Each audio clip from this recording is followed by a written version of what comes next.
Give yourself the time to learn how to win, because once you learn how to win, then you can create an extended life of value and contribution that leaves a legacy that's memorable and can serve as a case study for others. I think people are in way too much of a hurry to try to get to some place too quick. And that puts them in a place where the ambition may be correct, but what they're doing to get there may be premature. And then they mistakenly think they're the problem when it's really not. It's just too much too fast. But that's really fear-based. So I would say that don't make your decisions out of fear. Make your decisions out of what history and what we know to be true tells us. Welcome to Successful with ADHD. I'm Brooke Schnittman. Let's get started. Welcome back to Successful with ADHD. Today I have Dr. Jeff Spencer in his house. We are dealing with a ton of distractions and trying to get this episode out there because we got into a flow state, and Dr. Spencer knows a lot about flow. So just to give you a little bit of background on Dr. Jeff Spencer, he's not just any flow guy. He actually has spent over 300,000 hours amassing his capacity to find what's missing in the lives of established founders, visionaries, and creatives perform at their full potential anytime, any place, under any circumstance. So anywhere. His depth of understanding, pinpoint accuracy, and surreal outcomes come from his experience as an Olympic cyclist, author, hot glass artist, sports scientist, doctor, husband, father, and helped some of the most accomplished individuals, teams, and organizations of our era become iconic brands.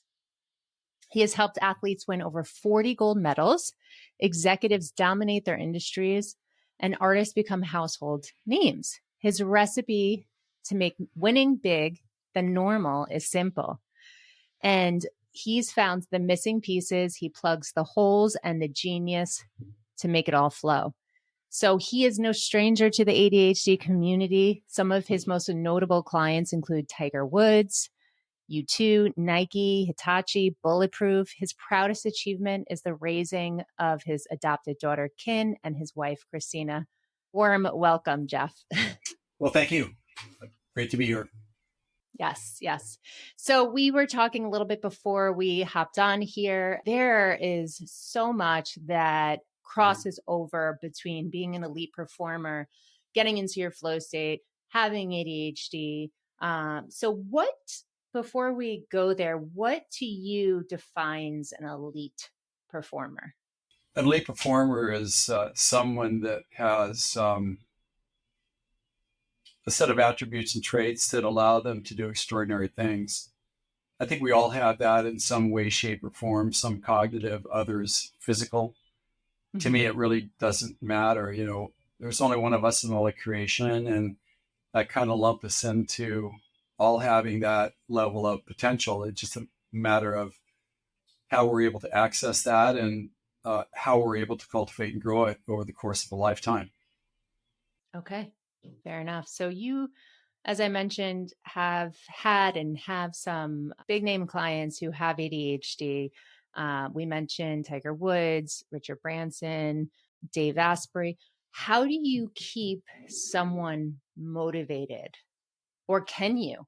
What is your strategy in working with people with ADHD or just in general elite performers to keep them consistent and motivated? Well, I think that the motivation issue is not that they don't have the energy or the enthusiasm to do it. I think it's a matter of which choice do they make, when, and how do I start and execute, and what's this going to look like in its evolution moving forward. Mm-hmm. And there's all sorts of crosstalk happening in their head about too many options or going this direction has too many variables. They start to become overwhelmed with details. So really, it's a matter of pruning back and identifying, do I have the right goal? There's all sorts of goals. There's big, hairy, audacious goals. There's moonshots. There's underwhelming goals. And if we have the right goals, then we need to create a structure and a pacing and a framework that allows us to be appropriately aware of what the pace should be, what are our objectives, what are the things that we're thinking about where we should be that maybe aren't correct, what's the methodology that we're listening to that the experts tell us to do that can't get us to where we want to get to, what are the fears that we may have about X, Y, and Z. Mm-hmm. And those are all the factors that I look at. And then there's going to be a priority of how we address those that is very specific to the individual. And the key thing here is that you want to have an engagement point where you decide to do something to produce a certain outcome. And when you do that, then you get the trust. And as they gain trust in something, then they start to relax. And as they start to relax, then the possibilities and the spiraling out of the mind, chasing every shining lure and disco ball starts to recede, and they can focus on the one or two things that have to go right to be able to move forward, which is a basic tenet of all prolific achievers, is that if you're not looking at the options and everything that could go wrong, but what are the one or two things that have to go right, then you've automatically eliminated a massive amount of distraction. And those are the things that I look at in the clients that I work with. Yeah, that's wonderful. You hit on a bunch of really important points, one of them being underwhelm. I think when you have ADHD, and I talk about this in my upcoming book, Activate Your ADHD Potential, there's the underwhelm and the overwhelm. So when you have an underwhelming idea, you don't want to do anything. You're paralyzed, right? It's not exciting enough to you. You don't have enough dopamine, so you don't want to act. If it's too overwhelming, then you don't know how to break it down. And then you feel like a failure. Like you said, all these shiny new things. And how do I pick one or two items? So I love how you share that it's not just overwhelm, it's underwhelm, and really getting intentional about what your goal is. And you help them to choose and build on that choice so they feel more confident. Yeah, you got to strip the ambiguity out of it, because the ambiguity is what creates the uncertainty, because the uncertainty is the fight or flight. Maybe it's not that, but certainly it's a response like that we should be very cautious about, because small things can spook an ADHD person into paralysis in a certain sense, because they could take one little thing that happens that's insignificant. But if they take that and they blow it up in their own mind, it could be catastrophic in their mind, but not really be catastrophic. So, there's all sorts of, they see themselves in the winner's circle and they're already acting as if they're already there where they haven't even got started. There's all sorts of things that we need to kind of frame things and always be pulling things back to a reality that can share with them, we are here. And because we're here, this is what we do. And as long as they're kind of anchored in something that could be named and they see it within a sequence of things, then we have an anchor that they can start to trust. That's been my experience with this. Yeah. And that anchor with the name, so they know that it's not them just feeling a certain way. They can name it to tame it, right? Or name exactly the action item that they're doing and then build upon that. Is that what you're sharing? Well, any level of confidence doesn't come from what you think. It comes from what you saw happen based upon what you did. And anytime we can project an outcome that is realized from a predetermined, deliberate set of actions, that's where confidence comes from. And confidence drops anxiety. Anxiety drop means ongoing ability to stay with task, to move it forward and stay out of hyperfocus or unrestricted focus and panoramic view through a kaleidoscope. Now, some people think that hyperfocus is a superpower. What are your thoughts about that? I don't agree.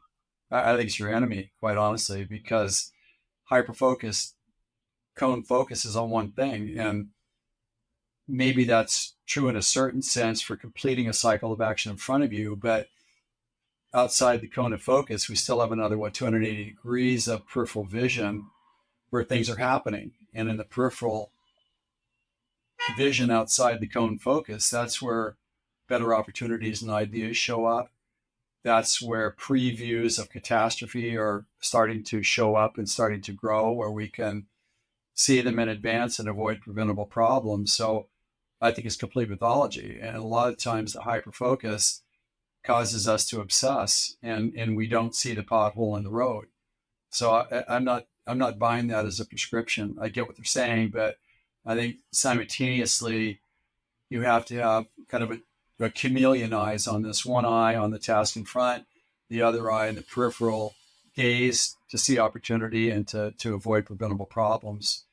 Because again, we got to get the anxiety down so that we don't have in the neuroanatomy, that's not my specialty, but if it's a cortex override, then we start to become too analytical. We start to paralyze, our timing gets off. So again, I'm not a big fan of that. I'm a big fan of standing in receivership, to see and sense and to take action based upon what we see is in front of us, and not believe, well, actually, I think that hyperfocus is also based on fear sometimes, because if I don't get this right, then catastrophe is on the other side of this.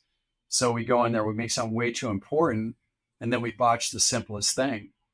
Whereas during the week, if you didn't care about it, you could probably execute it with your eyes closed. So, we have to desensitize the anticipation of things to have a chance at reality, to actually demonstrate our best capacity as relates to achieving tasks that are part of perhaps even a larger goal. That's the way I see it. Yeah. Thank you for sharing that. Yeah, you can definitely burn out from hyperfocus, catastrophize, like you mentioned, and then get that rejection feeling because you are totally dopamine deficient at that point. You've just totally burned out, and then you're overwhelmed again. Focusing with clarity on something that has to go right while maintaining poise. People could say that that's hyperfocus. I do agree that if you're doing eye surgery on somebody, you better be present, but you also better be really relaxed, because you're not going to get a second chance of doing it correctly the second time. And particularly in terms of performance as well, that initiating a process is the security that someone needs to be confident that you can carry the process out to its desired conclusion. And sometimes we are too tight mentally and we place way too much emphasis. And when you start thinking, you can't think fast enough to integrate all the processes that have to go right to seamlessly execute a single action that's required to keep the process moving forward. So that would be my definition of what some people would consider hyperfocus to be. But the idea of riveting your eyes on something, as I said earlier, that's not been my experience. That is proven to be useful almost at any time, quite honestly. Gotcha. So talk to me, because I know that you've coached the king of flow, Stephen Kotler. Talk to me about the difference between flow and hyperfocus.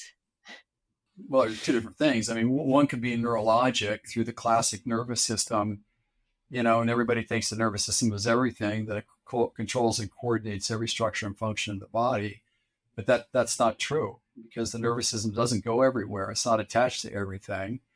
And yeah, it does give us a certain level of conscious awareness, and it does support the control of muscle interactions and cooperations and other things like that. But, there's other kind of elusive sides to this that science has clearly informed us of, but it's not part of the neural doctrine. So again, the idea of flow is really more of a harmony between all the cells in the body. Essentially, if we kind of reduce it to the cellular level, where all the cells in the body are talking to each other simultaneously, and they have agreed to work together so that all the systems can work as a single unit, not as independent entities.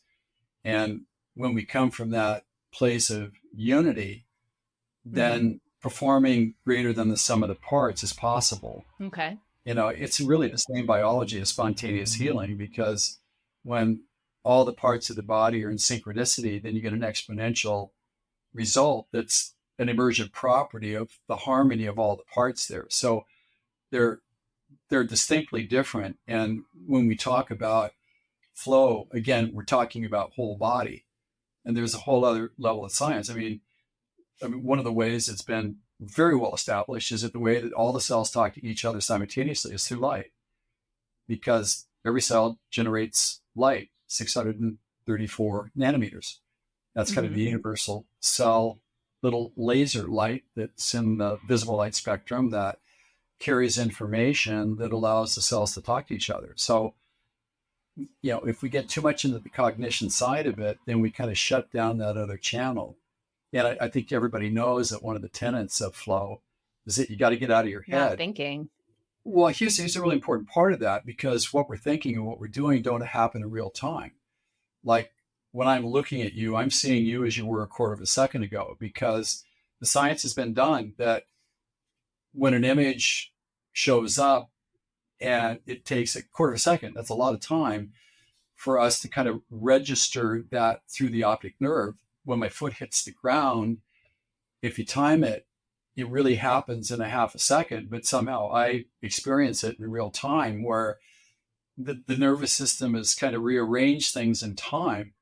It's called like a retrograde assembly of time to make it seem like it's now, and it's not. And that's the reason why they try to calculate, control time consciously through our will.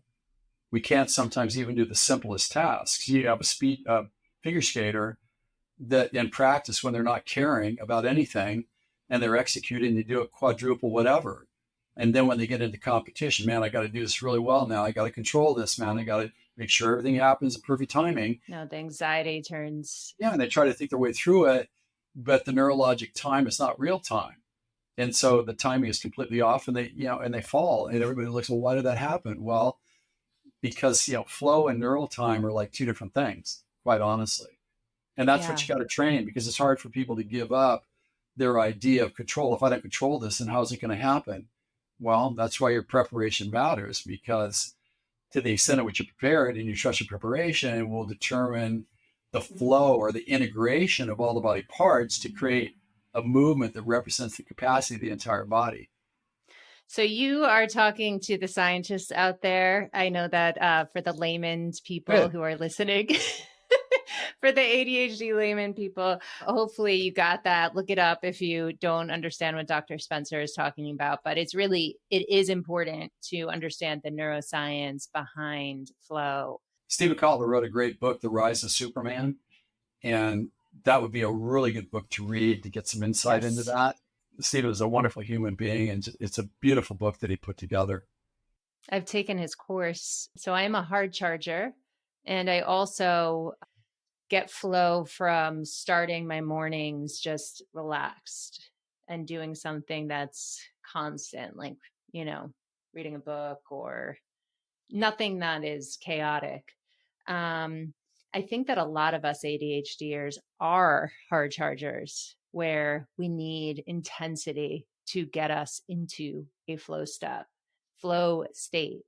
And I'm just curious, because sometimes it's not good to overtrain. How does that sync up? Well, overtraining, kind of what that really means, though, is that you're inducing neural fatigue and muscle fatigue. They're not the same thing. Neural fatigue, because nerves are finite and they have a structure and they have synapses, et cetera, they're subject to fatigue as well, neurotransmitters, et cetera. So again, you can have neural fatigue. And if you continue to train when you have neural fatigue, your nervous system is actually learning to go slow, because it's going to remember what you actually last did.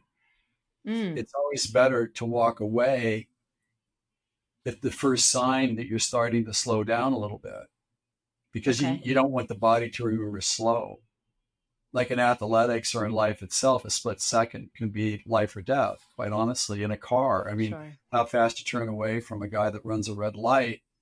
If you're tired, well, your reaction times may not be there. So I feel that there's that component that we should at least be mindful of as it relates to that. Yeah, I appreciate that. So for someone who gets into flow state, if you're in flow for a long period of time, from what I understand from Stephen, it can, when you get out of it, be exhausting. So you need to do things to like 15-minute walking or whatever, so you don't burn out. Can you explain, because in hyperfocus too, and I know we're talking brain, body, and separating the two, in hyperfocus, you can burn out also. So what are some strategies that you would suggest for people after they're coming down from a flow state? Well, I would first off say that when you're in a flow state, that is probably the highest state of euphoria a human being could be in. And you don't want to give it up. So you stay in it as long as you can. And as it starts to deteriorate, you stay with it. And you can put yourself into significant deficit by trying to hang on way too long. So you have a prolonged recovery that may take twice as long to get back to where you could have been had you just walked away. But why would anybody, especially an ADHD person, want to walk away when they're in euphoria? So I Exactly. feel like advice I gave to an athlete once, you can win the Olympic gold medal, because he was favored to win the Olympic gold medal. But I said, the problem is that your fitness today is where it needs to be in 2 weeks. You're too early on this. And I said, tonight, I think you could break the world record tonight. I said that I'm going to suggest, though, that you take your shoes off and go home, because you're too early. And I know what you're going to be thinking. You're going to go there and say, wow, if I broke the world record tonight, just imagine what it's going to be in 2 weeks. And I'm telling you, you're not going to be able to do this, because these moments of extraordinary peak performance are rare. That's not that we can't have regular flow. Regular flow and the sublime peak performance events are slightly different. But what I do know is that what it takes to do it, the body and mind have to be fresh. You cannot generate freshness if you're in the non-recovery hurt locker. And if we're not recovering day to day, then we're creating a low-grade deficit over time. And that can end in illness, end in injury, decreased performance, where we may not trust ourselves, or we may think that, well, my ability to get into flow was a one-off thing. I just lucked into it. That's not really me. So the confidence drops in our ability to duplicate that. And the hardest thing ever is to ask somebody to walk away. That's like having a piece of chocolate cake. It's almost in the mouth and you're telling you to put it down. So what do you mean put it down? I've been smelling this forever. You're asking me to put the chocolate cake down? Well, in a certain sense, we just need to be mindful of these things, that, because we live in a physical universe of space, time, and energy, those are all items that are stored in a tank that have only so much capacity to perform at any point in time before they need to be replenished.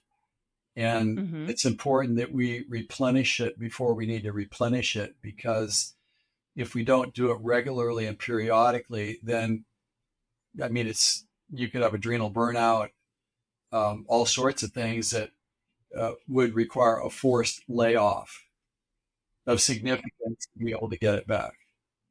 So you're sharing how detrimental it can be if you don't stop yourself when you're starting to slow down with flow.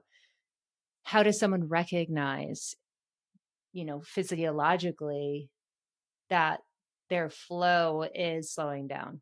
The reaction time is sluggish. You're thinking slightly less clearly. You're hungry or you're thirsty. Subtle performance decline. You're having to work a little bit harder to do what you should be able to do from your experience, that it's taking a lot more time and effort to do it. But there's another thing I want to add here with this, is that high performers are also very superstitious, that they need a lot of assurance that I can perform at my best, which means that they're always testing themselves at the limit. And if you test yourself at the limit all the time, then you're not really paying back the debt, because you need that reassurance that everything's okay. So it doesn't work like that. There has to be a deliberate restraint built into the recovery before you need to recover or before you're aware of it. Because if you get to the point where now you got to do it because you're forced to do it, then it's going to take 10 times as long. And why Yeah. would I want to stop if everything's so good? It's a hard thing to reconcile, quite honestly. It's almost like an addiction It is. to, I mean, it is. Yeah. Yeah. So, I mean, I know one of your clients is addicted to flow and to excitement. And I would challenge our conversation by saying that so many individuals with ADHD are risk takers and they push themselves to the extremity. And some of them are very, very successful because of it in certain areas. Yeah, that's why I went like this. Well, maybe. They might be addicts, they might be billionaires, but you're right, like family wise, they might be not doing well. So all their buckets are not filled, but they're obsessed with this one thing and they become the most successful person in that area. So what do you suggest to someone like that? Well, it depends on what the end game is. Is the end game who has the most toys wins? Or is it tranquility of being? There has to be a determination, which is always changing throughout a lifetime too, by the way, of what's the end game here? What's the why behind all this? What's the payoff? And if we can identify that, then it's okay. Well, then what do we need to do to get there? What's the cost to risk, cost to benefit? And let's take a look at it. Depending upon your age and your history, you'll kind of determine exactly like what that is. But most people don't learn anything from history until they've had a personal experience. They're going to do it their way, quite honestly. And I think that what's important, though, is I tell my daughter, her name is Kin, Kin, our adopted daughter. Great kid, man. Ooh, I love this person. She's next to kin. She is next to Ken, man. What is the perfect name? And I said, look, Dad needs to talk to you about something. You're not going to understand what I'm saying. I don't expect you to. I'm not telling you how to behave, and I'm not giving you a lecture. I just want to put this out there so that when these circumstances arise, then we need to come back and visit the topic. So I just kind of lay out like what it is. And so hopefully when they get to that place, oh yeah, well, this is what Dad said. I need to go back and talk to Dad. Well, that's where we can then have the conversation about the choice. Like Lance and Tiger, they both have black eyes for different reasons, and so were the conversations there that need to be had early enough in life to have a sense of what the tolerance and risks are to everything? Maybe. My guess is probably not with most people. I mean, you may get yelled at by your parents, do this, do that. I get that. But at a deeper level, are we talking about outcomes early enough in a person's life where it becomes part of the culture and their exposure early? And I'm not saying crying wolf and, avoiding every catastrophe. I'm not. We're talking about how do we embrace the best possibilities to create a rich life of experience and leave a legacy of meaning and value. And, the cost of a bad decision could be a couple of decades, quite honestly. And what I see, I've seen this a lot.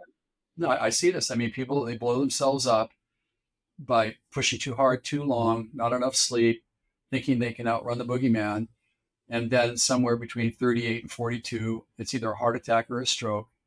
It's a health event or a catastrophic relationship failure or financial ruin that puts them 20 years back because of what they lost by thinking they could outrun the inevitable and feeling like they were exempt from what history tells us to be true.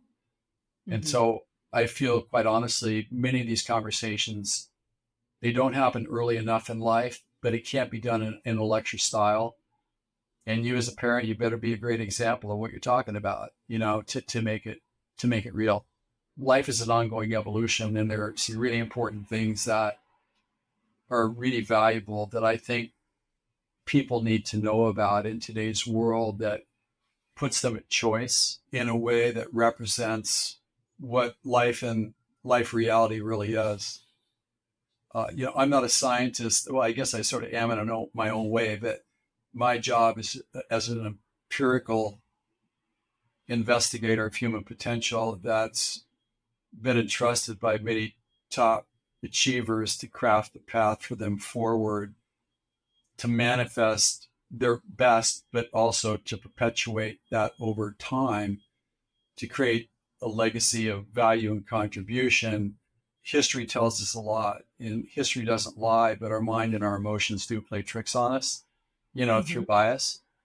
And so my approach is really more from what does history tell us about this? And what can we learn and apply proactively to seize the best opportunities, carry the momentum forward with flow, and avoid preventable problems. Yeah. What are the lessons learned from the failures that you've experienced? Yeah, success as well. Like, this is the reason why this guy succeeded, because he decided not to do this at this time where most people would do this. And that's the difference. Another way of looking at it. What would be one thing that you would just say, live and die by this for people who want to be an elite performer? The one thing that I would say, well, there's a couple things that I would say, but if I only had one thing to say, I would say, give yourself the time to learn how to win. Because once you learn how to win, then you can create an extended life of value and contribution that leaves a legacy that's memorable and can serve as a case study for others. I think people are in way too much of a hurry to try to get to some place too quick. And that puts them in a place where the ambition may be correct, but what they're doing to get there may be premature. And then they mistakenly think they're the problem when it's really not. It's just too much too fast. Patience, yeah. But that's really fear-based. So I would say that don't make your decisions out of fear. Make your decisions out of what history and what we know to be true tells us. And play the longer game, not the shorter game, because again, I see this all the time. People blow themselves up. They're two biggest risks here. Actually, Mark Twain said that. He said, it's not what you know that gets you into trouble. It's what you know for sure that just ain't so. And I see people, they just think because they think it, that it's real. I think it's really a good idea to confirm what you're thinking has a historical track record that we can look at, and then we can decide from that. Most people feel, well, again, I feel it, think it, therefore it is. And unfortunately, those people are the ones that have to repeat things a million times, expecting the outcome to be different when it's not going to be different. We can think whatever we want, but if it doesn't kind of match the reality of what it is, it's still not what it is. Sure. And our friend Dr. Amen talks about that with automatic negative thoughts. Great guy. Yeah. Yeah. Well, thank you so much for coming on Successful with ADHD. Where can people find you if they're looking for strategies to become an elite performer? Well, the best place to do it is to go to my website, www.drjeffspencer.com, DRJEFFSPENCER.com. And if anybody's interested in having a conversation about where they are and how to move forward, and I'll kind of say this, is that, my practice is dedicated to established founders, visionaries, and creatives that are looking to play their biggest game and to create a significant legacy based on that. And would love to hear what people have to say and how I might be able to support them. So you're saying that it's not for people who want to live in a box? Yeah, I'm sorry. Being an Olympian, I'm calibrated towards gold. I can't get myself to say silver or bronze medal. I'm not discounting the value of that, but it's not my calibration. My best capacity is to be able to help people that have capacity, that want to make a difference, that are open to doing things in a way that will get them to where they want to get to appropriately, in a way that leads to an expansive future, conserving time, energy, and resources. That's really what I'm all about. Love it. Well, thank you for your energy, your knowledge, your years of experience. I know this will touch a lot of ADHDers and people who don't have ADHD, who just want to maximize their potential. Well, thank you, Brooke. It's just really been a pleasure. And just everybody remember, there's only one of you in all of creation. You count. Build your life based upon those things that you know that enrich your soul and spirit and contribute to humanity. Thanks again. It's just a really wonderful conversation. Thank you, Brooke. Thanks for listening to this episode of Successful with ADHD. I hope it helps you on your journey. And if you need any additional support for you or a loved one with ADHD, feel free to reach out to us at coachingwithbrooke.com and all social media platforms at Coaching with Brooke. And remember, it's Brooke with an E. Thanks again for listening. See you next time.